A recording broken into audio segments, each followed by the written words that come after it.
Hello friends, welcome back. My name is Anita. In this video, we will learn two kinds of verb, finite verb and infinite verb. Infinite verb को हम non finite भी कह सकते हैं या फिर infinitive verb के रूप में भी जान सकते हैं, समझ सकते हैं। तो आइए वीडियो की शुरुआत करने से पहले मैं आपको दोनों वर्ब के रूपों का परिचय करा दूंगी और दो सेंटेंस से आपको आइडेंटिफाई भी कराऊंगी, ताकि वाक्यों से ही आपको बहुत जल्दी समझ में आ जाएगा और दोनों वाक्यों से ही आपको दोनों का अंतर भी स्पष्ट। शुरुआत करते हैं। First sentence, we help each other.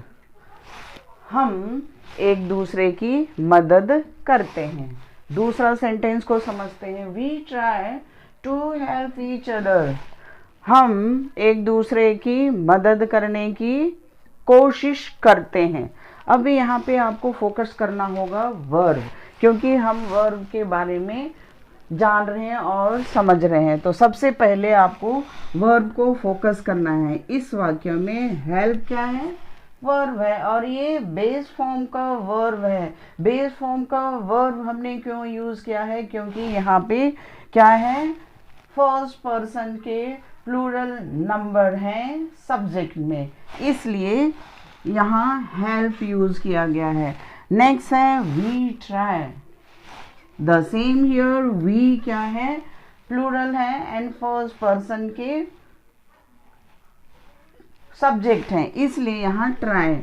अब दोनों का अर्थ को समझते हैं। वी हेल्प, हम मदद करते हैं। वी ट्राई, हम कोशिश करते हैं। तो दोनों अलग अलग सेंटेंस है। और हेल्प एंड ट्राई ये वर्ब किस पर सीमित है? कर्ता पे सीमित है, मतलब सब्जेक्ट के साथ वो सीमित है, इसलिए हेल्प ट्राई को हम क्या कहेंगे? फाइनाइट वर्ब कहेंगे। और आगे हम देखते हैं नॉन फाइनाइट क्या है। नॉन फाइनाइट यहाँ देख सकते हैं टू के साथ वर्ब जोड़ दिया जाता है। जैसे यहाँ टू हेल्प, मदद करने की, तो यहाँ ट्राई अलग वर्ब है एंड टू हेल्प अलग वर्ब है। टू हेल्प जब वर्ब के पहले या वर्ब के साथ टू यूज किया जाता है, to play, to go, to dance, to write, to read, ये क्या कहलाते हैं? नॉन फाइनाइट वर्ब कहलाते हैं। तो इतना क्लियर हो गया कि फाइनाइट वर्ब क्या है इस वाक्य में and non finite to help के माध्यम से आपको मैं इम्पोर्टेंट चीज़ बताना चाहूँगी कि इन्फिनिटिव वर्ब को जानना और समझना बेहद ज़रूरी होता है, क्योंकि डेली लाइफ में जब हम अंग्रेजी बोलते हैं, लिखते हैं, तो अधिकतर इन्फिनिटिव वर्ब का प्रयोग होता ही होता है अपनी भाषा में या फिर अपने ही डेली लाइफ में। तो आइए मैं समझाती हूँ आपको तीन सेंटेंस से आपको बिल्कुल कंसेप्ट क्लियर हो जाएगा कि फाइनाइट वर्ब क्या है एंड नॉन फाइनाइट वर्ब क्या है। तो आइए सबसे पहले देखते हैं first sentence. We eat to live, हम जीने के लिए खाते हैं। ईट वर्ब है।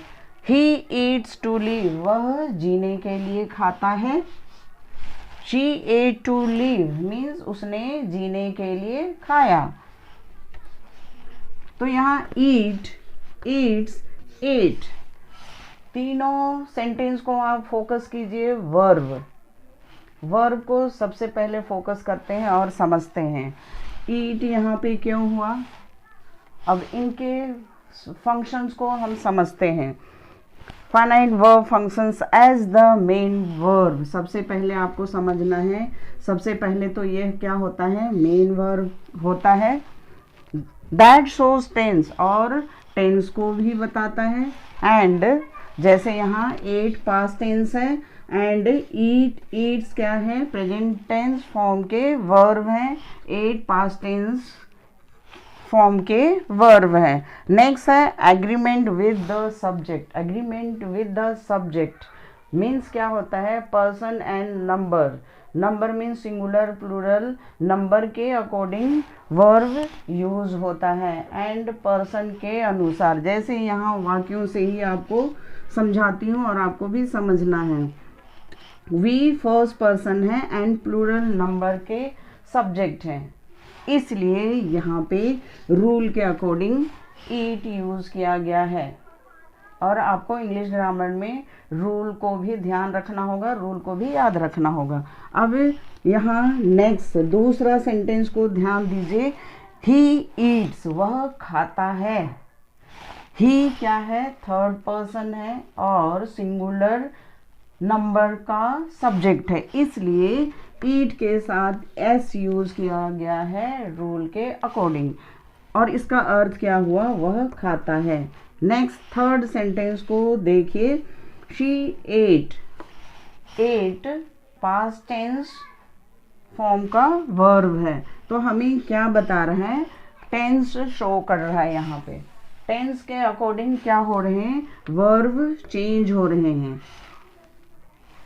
Means person, number and tense के अकॉर्डिंग वर्ब चेंज हो जाते हैं और उसे हम क्या कहते हैं, फाइनाइट वर्ब कहते हैं। इसलिए यहाँ ईट, एट्स, ईट क्या है, तीनों फाइनाइट वर्ब के उदाहरण है। अब हम जानते हैं नॉन फाइनाइट। फाइनाइट वर्ब का जस्ट उल्टा है, इसलिए यहाँ पे नॉन यूज़ किया गया है। मीन्स टेंस के अकॉर्डिंग, पर्सन के अकॉर्डिंग और नंबर के अकॉर्डिंग वर्ब चेंजेस नहीं होते हैं, इसलिए यहाँ नहीं, नॉन मीन्स नहीं होते हैं। और it does not show tense, और ये कोई टेंस नहीं बताता है और सब्जेक्ट से भी इसका कोई लेना देना नहीं है। तो यहाँ टू लीव तीनों क्या है, नॉन फाइनाइट वर्ब के उदाहरण हैं और ये सब्जेक्ट का कोई रिश्ता नाता नहीं है, इससे कोई फर्क नहीं पड़ता है। अब मैं आपको नॉन फाइनाइट के दूसरे उदाहरण से समझाती हूँ। जैसे to go, I want to go there, I want to go market, मैं मार्केट जाना चाहता हूँ या चाहती हूँ। To study, I go to study in school.